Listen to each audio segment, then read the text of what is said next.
తిరుపతి అందరూ వెళ్తూ ఉంటాం, కానీ స్వామివారి ఎడమ చేయి ఇలా వంకరగా ఎందుకు ఉంటుందో మీకు తెలుసా? ఏ దేవుడి విగ్రహం చూసినా అభయహస్తంతో ఉంటారు, కానీ వెంకటేశ్వర స్వామి విగ్రహానికి మాత్రమే చేతులు ఇలా ఉంటాయి. ఇది ఏ శిల్పి చెక్కడంలో పొరపాటు కాదు. ఎందుకు అంటే తిరుమలలో వెంకటేశ్వర స్వామి విగ్రహం స్వయంభూ, ఎవరూ చెక్కలేదు. సాక్షాత్తు శ్రీ వెంకటేశ్వర స్వామియే విగ్రహ రూపంలో ఇక్కడ కొలువై ఉన్నారు. ఎడమ చేతిని కటిహస్త అంటారు. సంస్కృతంలో కటి అంటే నడుము కింద నుండి తొడల మధ్య ఉన్న భాగాన్ని కటి అంటారు. ఈ ఎడమ చేయి కటిహస్తాన్ని చూపిస్తుంది. కుడి చేతిని వరదహస్త అంటారు. మన జీవితకాలంలో పుట్టినప్పటి నుండి చనిపోయే వరకు మనకి చాలా కష్టాలు వస్తూ ఉంటాయి. అది కోటీశ్వరుడైనా పేదవాడైనా.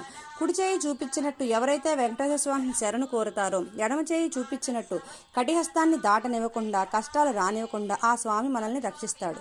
మనకు అర్థమయ్యే భాషలో చెప్పాలి అంటే వెంకటేశ్వర స్వామిని శరణు కోరితే ఎటువంటి కష్టాలైనా ఆ స్వామి తీర్చేస్తాడు అని అర్థం. ఈ వెంకటేశ్వర స్వామి కటిహస్తం గురించి ఫస్ట్ టైం వింటున్నట్టయితే నా ఛానల్ని సబ్స్క్రైబ్ చేసుకోండి, లైక్ చేయండి. Thank you.